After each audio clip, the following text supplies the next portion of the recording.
Lesson 2, tangent lines and the derivatives. So lesson 1 was all about the tangent line. We talked about the secant line. We talked about using the limit definition to find the slope of the tangent line, right? So, first page really just has a lot of information on it. I don't think I have many notes on here, but besides limits, there are two main calculus concepts. So I always say there's the big three. There's limits, there's derivatives, and there's integrals. Okay, so two of the main concepts. Tangent line problem. Well, tangent line problem goes along with the concept of derivative. And then the other one, we'll talk a lot about area problems eventually. And those go along with the concepts of integrals, which, no, you don't know what integrals are. That's for another day. Several units away yet, okay? Now, both of these ideas relate to limits, okay? I've pretty much told you what we were doing in lesson 1 was definition of a derivative. That's what we're going to keep working in this lesson. We talked about applying that what they call the difference quotient, which is the f of x plus h minus f of x all over h. And we would use that to find slope formula. We did a lot with slopes during the first lesson. Notice what it says. The general slope formula is also a function is called the derivative function of f of x. Now, when we talk about derivatives, one of the common calculus ways to denote a derivative is f prime of x. So it's f with a little, it's a prime mark is what it is. It looks kind of like an apostrophe, right? Is that the word I want to use? Looks a lot like an apostrophe, but it's just a little prime mark. And when you see that prime mark, that is indicating a derivative. A function that has a derivative at a point is said to be differentiable at that point. If I say that a function is differentiable at a point, all I'm saying is that you can take the derivative there. There is a derivative at that point. We will talk, not today, I don't think. It will be in the future. We'll talk about certain places you can't take derivatives. For instance, a vertical tangent line or what we call a hard point on a graph. But we'll worry about those another day. So, okay guys, big idea. Definition of the derivative. The derivative of the function f with respect to x, we always state what variable we're with respect to, is the function f prime whose value at x is, you could call it m as in slope, f prime of x, but it's the limit as h approaches 0 of f of x plus h minus f of x all over h. We could also talk about this mean the slope of the tangent line, right? It says slope there, but think slope of the tangent line. So there's definition of derivative. That is our main definition of a derivative. We've got a couple of other limit forms of derivatives that we'll talk about, but that is our main one. Note, the domain of the derivative, which consists of all values of x in the domain of f, for which the limit exists, may be smaller than the actual domain of f. So the allowed x values for the derivative may be smaller than the overall f values. If f prime exists, so if the derivative exists, we say that f is differentiable at x. Okay, so when we differentiate something, that's another phrase for taking the derivative. Down here is some notation. Okay, there's many ways to denote the derivative of a function y equals f of x. Some of the more common notations we'll use. I'd say the top 3 are the ones that I use a lot. Those are the ones I'm most familiar with. F prime of x is the first one.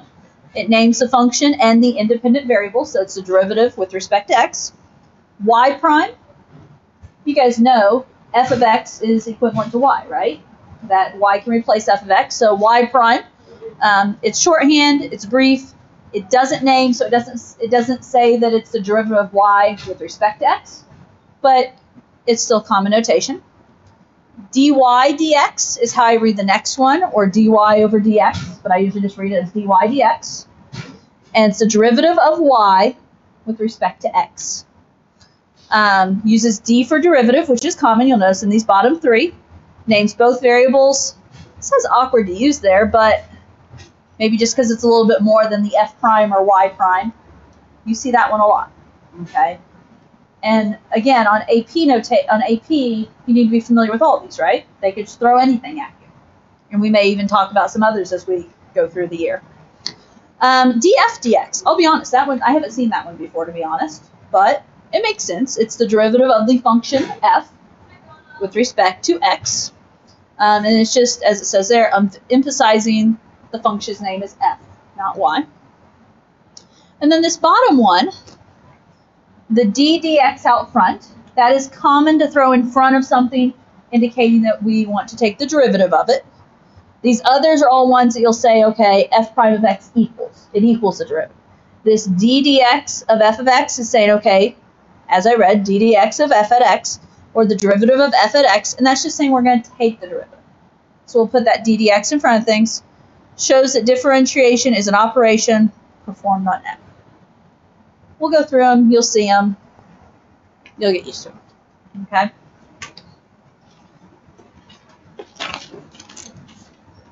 Okay. Limit definition of the derivative. So we're going to just briefly talk here, graphically, numerically, and verbally. Graphically, what have I already told you the derivative is? What do you have to walk out of calculus knowing? The derivative is slope of the tangent line. You've got to know that. Period, end of statement. That is basic definition. Because a calculus problem could say, find the slope. Well, how do we find the slope in calculus? We find the derivative. So you have to realize when a calculus problem starts talking slope, they're using code for saying, okay, we're really talking derivatives. Okay? So, slope of the tangent line to the graph of y equals f of x at p. So, slope of the tangent line at a point. Numerically, the derivative at a point is the limit of the slopes of the secant lines, or the limit of the difference quotient. And this goes back to when we do the derivative officially, before we get into all of our shortcuts, it's a limit. It's the limit as h approaches 0, right? As you get closer and closer to having no difference between your point and h. So limit of the slopes of the secant line. And then verbally, a function f is said to be differentiable. So you can take the derivative at a point if and only if it has a defined slope at x equals a. So if there's no slope, you can't take the derivative. So if it's a vertical tangent line, you can't take the derivative. If a function does not have a tangent at a specific point, specified point, then the function cannot have a slope there either. So no tangent equals no slope at that point, because the slope would be undefined. Okay, example 1. This is going to seem a little familiar to you. Use the limit process. And what did I just define on the previous page? The limit definition of derivative, right? So, whoops. Use the limit process of the derivative to find the general formula dy dx for the derivative of f of x, 2x squared minus 3x. So basically, find the derivative of 2x squared minus 3x. You'll love the shortcuts when we get there. Once you know your shortcuts, I've got that derivative in my head right now. Okay? You'll love it. But we have to get through we have to get through this process first. You guys realize this is what we did last night's homework, right? Okay, let's set it up. It asks us to do dy dx. So I generally would write f prime of x, but dy dx is going to be the limit as h approaches 0. Do you have this memorized? Are you starting to? I think I'm going to go ahead and write it out as, before I plug in the stuff, of f of x plus h minus f of x all over h. Maybe you want to jump straight into plugging it. That's fine. But I feel like that definition is not on this page. I need it visible. Okay? So, the limit as h approaches 0 f of x plus h. Are we masters at this yet? Every place I see x, I'm going to replace it with x plus h. Sometimes it's a plus h. It might be c plus h. This is the one we're using here. So 2 times x squared is going to be 2 times x plus h squared. Minus 3x, so minus 3 times x plus h. There's my f of x plus h, right? Minus, I like to use parentheses, the whole quantity, 2x squared minus 3x. Or if you don't want to use parentheses around that 2x squared minus 3x, go ahead and write it as minus 2x squared and plus 3x. Why are we using x instead of like a? Because your official derivative definition uses x. More when we use the limit quotient, you use the a. Your official definition uses x.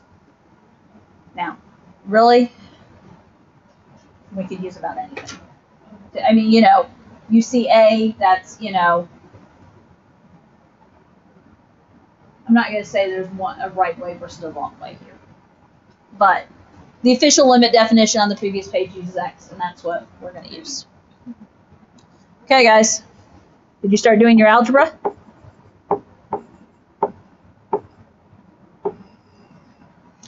X plus h squared and multiply by 2. So 2x squared, xh and xh is 2xh times 2 is 4xh plus 2h squared. Distribute my minus 3, so minus 3x minus 3h, and then subtract the function. So minus 2x squared and plus 3x all over h. If you have done your math right on top, all of your non-h terms will cancel. If you start canceling stuff and you still have non-h terms, then you've got a mistake. Okay? So let's see. 2x squared and minus 2x squared. Minus 3x and plus 3x. I have 3 terms left, and they all have an h, don't they? Which is okay because I have an h on bottom that needs to cancel out, don't I? That's why everything that is left at this point is going to have an h, because we need to be able to cancel that h. So, you'll kind of start deciding how you want to do this. How do you feel if I go ahead and factor an h out of the remaining terms? Is it too soon? Can we handle that mathematically? Like, so as opposed to me going ahead and writing 4xh plus 2h squared minus 3h, and then factoring h out on the next step, could I factor h out now? That would be common. I know there was a complaint that, like, oh, when you look at my homework, more steps are shown. Yeah, and the answer key to steps aren't always shown, but so if I factor h out, then I'm left with a 4x, 2h squared, factoring h out, I'm left with 2h, and minus 3, all over h. And we do that because now I can cancel the h, and I have the limit as h approaches 0 of 4x plus 2h minus 3. We're not done until we take the limit, right? Did you guys already work ahead of me? You got it? How do I actually take the limit here?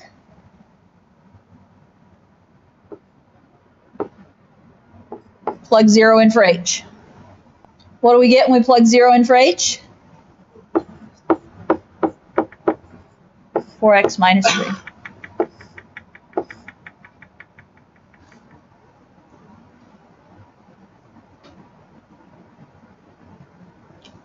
Okay. Was that review? Essentially? Very much like what you've been working with, right? So important that we work to understand that.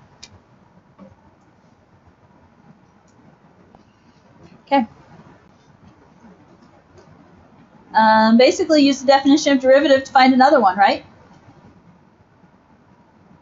How much do you need me? Shall I just go and we'll meet in the end?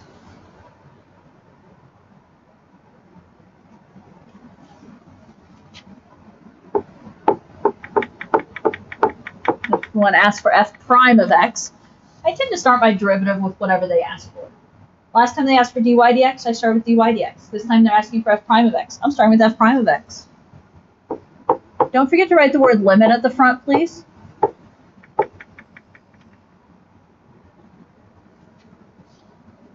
F of x plus h. So x plus h squared minus the quantity x plus h. That's f of x plus h minus f of x. So I'm going to minus the quantity x squared minus x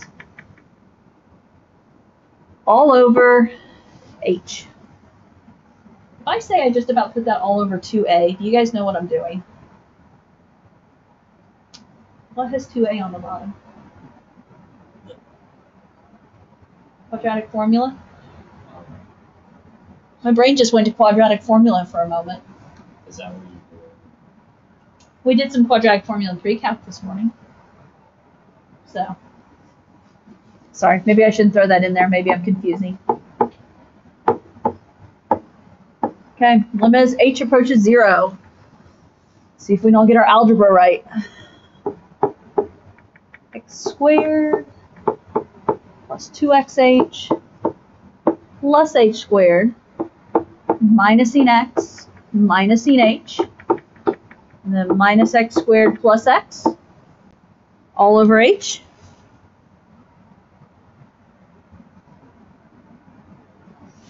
I feel successful. My x squareds cancel.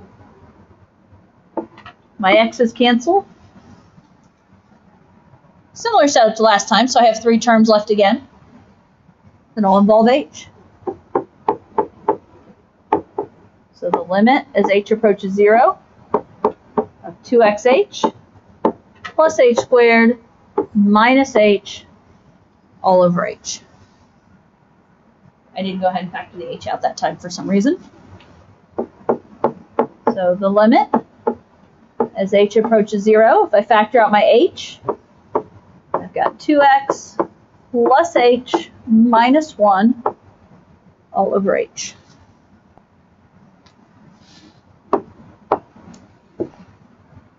H cancels out of the denominator. That's got to be your ultimate goal. So the limit as h approaches 0 of 2x plus h minus 1. H approaches 0, so direct substitution allows us to put 0 in for h. And we end up with f prime of x is 2x minus 1. So what's the difference between like having dy over dx equals something f prime of x? Just different ways to express derivative. I mean, I don't have a better answer. That's just like that chart that was on the previous page. Those are all ways to say derivative. Oh. That's what, if I say f prime of x, I'm talking about the derivative. If I say dy dx, I'm talking about the derivative. If I say y prime, I'm talking about the derivative. There's some others out there, but those are the 3 common ones. So, okay, realize what this is right here is this is just a general formula for the slope, right? Or general form for slope of the tangent line. That's what we found on both of these, is that this is a general form or general formula for slope of the tangent line.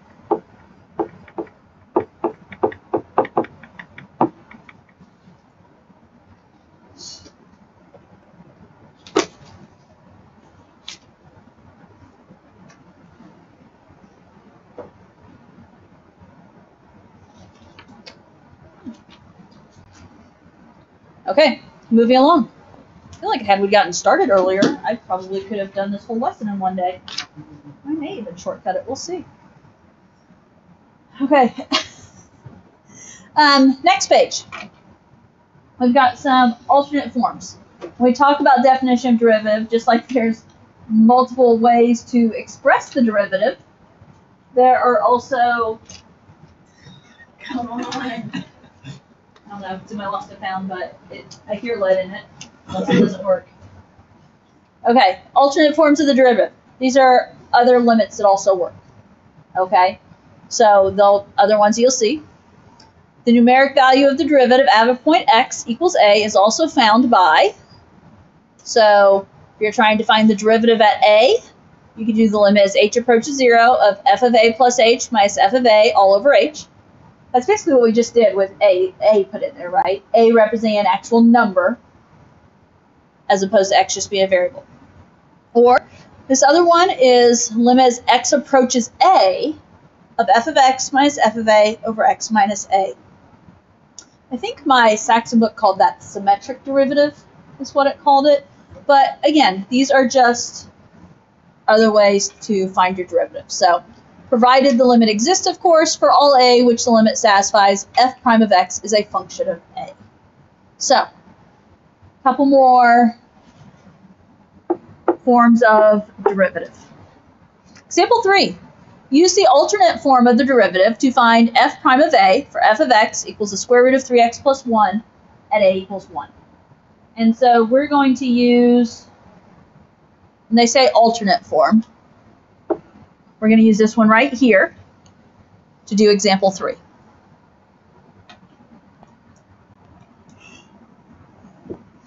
Okay, as I look at this, I'm going to go ahead and write this up here, I think. F prime of a is going to be the limit as x approaches, as x approaches a of f of x minus f of a over x minus a. Except, what am I going to use instead of a's? We're going to use ones, yes? You know what I think I want to do? How much are you going to kill me if I go ahead and put ones back in there instead? Here. I will just... Okay, crazy. Okay. I'll leave the a's there, but just cross them out and put ones there. Okay? I know some of you write in pen, and you're not going to enjoy that if I totally cancel it out, but limit is... So instead of thinking limit as x approaches a, we were told a is 1, so the limit as x approaches 1 of f of x minus f of 1 over x minus 1. So the limit as x approaches 1, f of x. What is f of x? Square root of 3x plus 1 minus, what is f of 1? Can I do a side note? What is f of 1? 2. Is it plus or minus? In front of the radical? No. When they give you a radical, if they want you to think plus or minus, they'll put it in front of it. It's only when you're taking a square root in an equation and you're putting in the radical form do you have to use plus or minus. So let's see. 3 times 1 is 3, plus 1 is 4. Can we agree f of 1 is 2? So square root of 3x minus 1, 3x plus 1 minus 2 over x minus 1.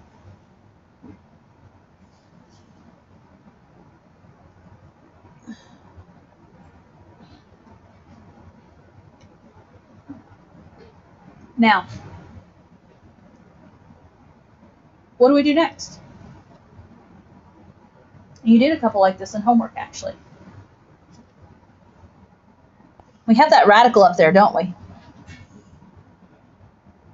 What do we want to do on top? Conjugate. So on top, we're going to multiply by square root of 3x plus 1 plus 2. If I do that to the top, we're going to do that to the bottom. Okay, so when you have that radical plus or minus a number, whether it be in the numerator or the denominator, think conjugate. So the limit as x approaches 1, 3x plus square root of 3x plus 1 times itself is 3x plus 1. Outsides and insides cancel. And minus 2 plus 2 is minus 4. The denominator, general rule of thumb, don't multiply those messy pieces together. They'll take care of themselves. Okay, so I'm just going to leave it as x minus 1 times square root of 3x plus 1 plus 2. It'll all work out later.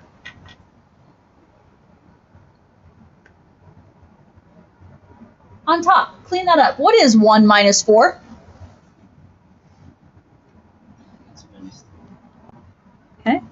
1 minus 4 is going to be a minus 3. So that's a 3x minus 3 on top.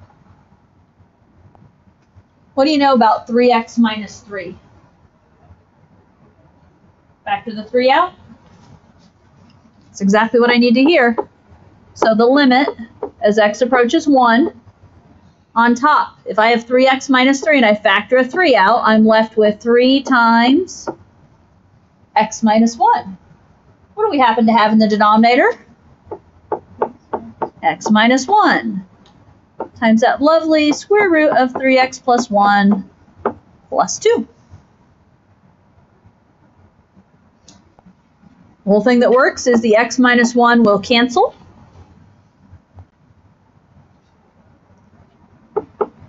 The limit as x approaches 1 of 3 over the square root of 3x plus 1 plus 2. Do some direct substitution, and you are there. So every place I see an x, I am substituting in a 1.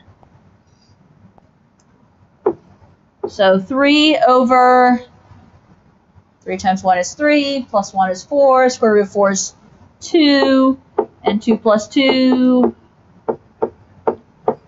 3/4. Now, what did they ask us to find? The derivative for f prime of a. Well, the derivative at 1, why did I just write negative? Gosh, the derivative at 1 is 3/4. That's what they asked us to find. This derivative at 1 is 3/4.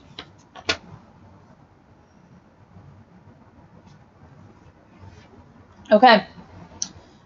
The bottom here, when finding a derivative at a point, there's two approaches. You can either find the general formula first and substitute your x value, or you can substitute the x value from the start. Kind of like, I know Connor and I were having a conversation about sometimes we put in a, sometimes we go ahead and put in the number. Same thing is true here. There are times where you can go ahead and substitute in the number. There are times where you'll just leave the variable. And it just kind of depends on the situation. Question types. And equivalent terminology. So if given a point, these are all equivalent.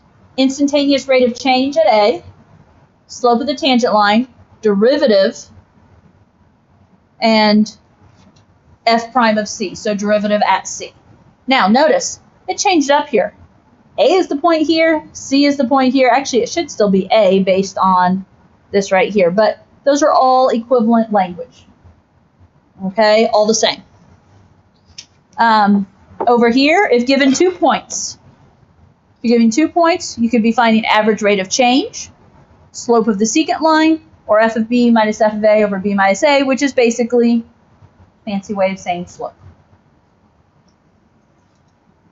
Okay. Backside. Wish we had pushed and we started a few minutes sooner.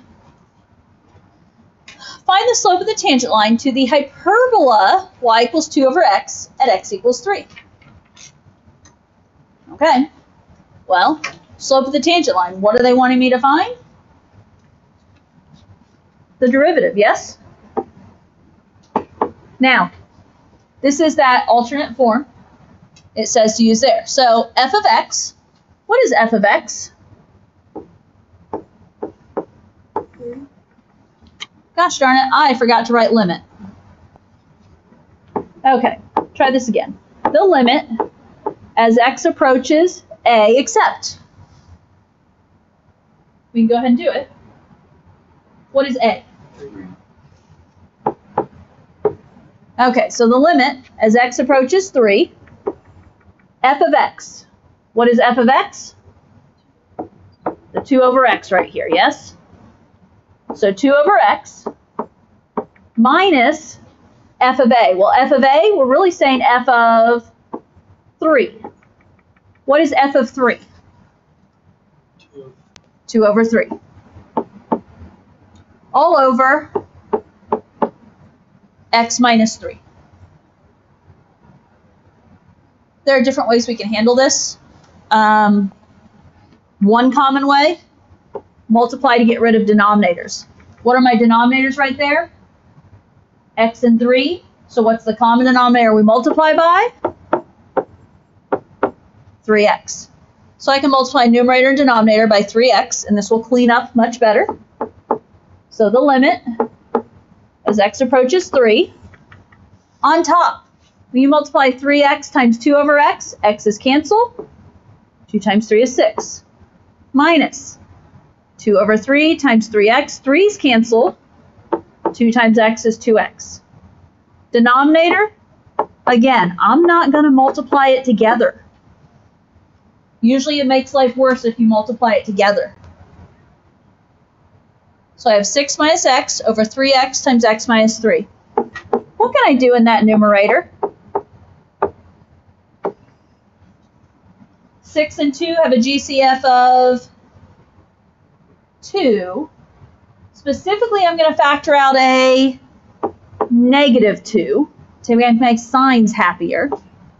When I factor out a negative 2x, or a negative 2, and if I flip it, I have x minus 3. My denominator is still 3x, x minus 3. And what cancels? Those x minus 3's. So the limit as x approaches 3 of negative 2 over 3x. Plug in your 3. It's negative 2 over 3 times 3, which is negative 2/9.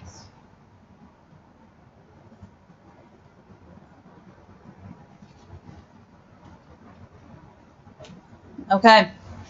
That takes me to B, which is the only problem I have left, yes? Am I correct in thinking that? Oh no, we have a whole other page. I was confused what you were talking about. Yeah, I was like, Okay, we have a whole other page. Dang it. Okay. Well, not going to get as much done as I want. So, I will pick up with B tomorrow. Yeah, because we definitely need to look at that back page. You can start working on homework. It won't be due tomorrow. We'll see where we end up. In all honesty, I haven't done this homework yet. So, that's on my list of things to do tonight. So your homework will start